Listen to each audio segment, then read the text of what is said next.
Hi friends, எல்லோருக்கும் வணக்கம். எல்லோரும் எப்படி இருக்கீங்க? நல்லா இருக்கீங்களா? இன்றைக்கி அந்த கதையோட இடத்த போய் தான் பார்க்க போகிறோம். அதுக்கு முன்னாடி நீங்கள் செய்ய வேண்டிய விஷயம் என்ன அப்படின்னு கேட்டிங்கன்னா, மறக்காமல் நம்ம இந்த சேனலை சப்ஸ்கிரைப் பண்ணிக்கோங்க. கீழே இருக்க பெல் பட்டனையும் கிளிக் பண்ணுங்கள். அப்போ தான் நான் போடக்கூடிய வீடியோஸ் எல்லாமே உடனுக்குடனே உங்களுக்கு நோட்டிஃபிகேஷனில் வரும். ஸோ மறக்காமல் சேனலை சப்ஸ்கிரைப் பண்ணிவிட்டு வீடியோ பாருங்கள் ஃப்ரெண்ட்ஸ். வாங்க நம்ம கதைக்குள்ளே போகலாம். என்னால் உங்களுக்கு எந்த வகையிலையும் இனிமேல் தொந்தரவு இருக்காது அப்படிங்கிற மாதிரி சொல்லிகிட்டு இருந்தேன். அப்போ தான் எனக்கு ஒரு விஷயம் புரிஞ்சிச்சு. எதாக இருந்தாலும் நம்ம தொந்தரவாக நினைக்கக்கூடாது யாரையும் அப்படிங்கிற மாதிரி சொல்லிகிட்டு இருந்தேன். அதுக்கு உடனே எங்கள் அம்மா சொன்னாங்க, நீ ஏன் அது மாதிரிலாம் பேசிகிட்டு இருக்க? நாங்கள் அது மாதிரிலாம் தொந்தரவாலாம் எதையுமே நினைக்கலையே, நீ ஏன் அதெல்லாம் நினச்சி பேசிக்கிட்டு இருக்க அப்படின்னோடனே, இல்லை நான் அதெல்லாம் பேசுகிற நிலைமையில் இல்லை. எதுவாக இருந்தாலும் நம்ம பேசணும் அப்படிங்கிறத தாண்டி உங்களுக்கு அந்த விஷயத்தில் எல்லாமே ஒரு ஆர்வம் இருக்குது அப்படிங்கிறது எனக்கு புரியுது அப்படிங்கிற மாதிரி சொன்னோன்னே, ஏன் இப்படியெல்லாம் நீங்கள் பேசிகிட்டு இருக்கீங்க? நான் எந்த விஷயத்துலையுமே இன்னும் ஒரு சாட்டிஸ்ஃபைடு ஆகலைங்கிறத தாண்டி நம்மளுக்கு அதெல்லாம் ஒரு சரியாக வராது அப்படிங்கிற மாதிரி நம்ம சொல்கிறதுக்கான காரணங்கள்ங்கிறது எதை வச்சுமே நம்ம இது பண்ண முடியாத மாதிரி தானே இருக்குது அப்படின்னோடனே, ஆமாம்மா அது உண்மை தான், நீங்கள் சொல்கிறது எனக்கு புரியுது, புரியாமல் இல்லை. உங்களுக்கு இதிலெல்லாம் எந்த விஷயத்துலையுமே இனிமேலாம் நான் எதுக்காகவும் கவலைப்படணுங்கிற அவசியம் கிடையாது. கவலைப்படுறதுனால என்ன ஆகிட போகுது? ஒன்றும் ஆக போகிறதில்ல.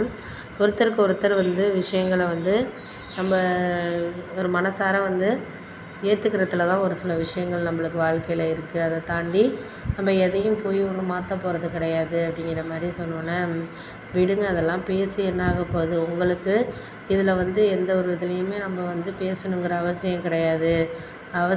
அவசியம் இல்லாமல் இருந்தனால தான் நான் ஓரளவு பார்த்துக்கிறேன். என்னால் எல்லாமே சமாளிக்க முடியுது, பண்ண முடியுது. இல்லாட்டினா என்னால் எந்த விஷயத்துலையுமே ஒரு ஆர்வமும் நம்மளால் சொல்ல முடியாது. உங்களுக்கு எல்லாமே புரியும்னு நினைக்கிறேன் அப்படின்னோடனே, ஆமாம் அது உண்மை தான், நீ சொல்கிறது எல்லாமே புரிகிற மாதிரி தான் இருக்கும். அதையெல்லாம் அந்தந்த இதுக்கு கடந்து தான் நம்ம வாழ்க்கையை போகணும் அப்படின்ட்டு நினைக்கிறேன் அப்படிங்கிற மாதிரி சொன்னோன்னே, சரி விடுங்க அதெல்லாம் நம்ம பேசி ஒன்றும் ஆக போகிறதில்ல. ஒருத்தருக்கு ஒருத்தர் நம்மளால் எல்லாமே மாற்றிக்கணுங்கிறத தாண்டி நம்மளுக்கு அதையெல்லாம் சரி பண்ணிக்கணுங்கிறதுல தான் நம்ம கவனமாக இருக்கணும் அப்படிங்கிற மாதிரி சொல்லியாச்சு.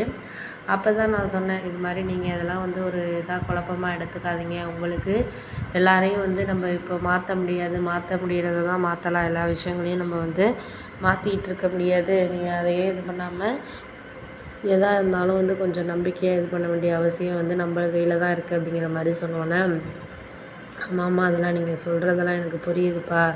என்னால் இந்த விஷயத்துக்கெல்லாம் இது பண்ண முடியல, செய்ய முடியல. உங்களுக்கு எல்லாரையும் நம்மளுக்கு பேசணுங்கிறதுலாம் கவனம் இருக்கணும் அப்படிங்கிறதுல தான் நான் இதாக இருக்கிறேன் அப்படின்னோடனே, ஆமாம் அதெல்லாம் உண்மை தான். நீங்கள் இப்பப்போ எல்லா விஷயத்துக்கும் உங்களுக்கு நான் ஒரு நன்மையாக ஒரு விஷயங்களை செய்கிறேன் அப்படின்னா அதெல்லாம் நம்மளுக்கு வேணுங்கிறதுல தானே இருக்குது. ஒருத்தருக்கு ஒருத்தர் ஏன் இதெல்லாம் சரி பண்ணிக்கணும்னு நீங்கள் நினைக்கிறீங்க? விட்டுட்டு வேலையை பாருங்கள். அவங்களுக்கு இவங்களுக்குன்னு நம்ம தான் ரொம்ப இதாக பேசிக்கிட்டு இருக்கோம். ஆனால் அவங்களுக்கு இதிலெல்லாம் விருப்பம் இல்லைங்கிறது எனக்கு நல்லாவே தெரியுது அப்படின்னோடனே, ஏன் இப்படிலாம் சொல்கிறீங்கம்மா? என்னால் ஒரு சில விஷயத்தில் நம்மளுக்கு அவங்களையெல்லாம் நம்ம சாதாரணமாக நினைக்கிறோம். ஆனால் அதெல்லாம் நினைக்கக்கூடாது. அவங்களுக்கு அவங்க விஷயங்கிறது முக்கியங்கிறப்ப மற்றவங்களுக்கும் அது மாதிரி எல்லாமே முக்கியமாக தானே தெரியும் அப்படிங்கிற மாதிரி சொல்லியாச்சு.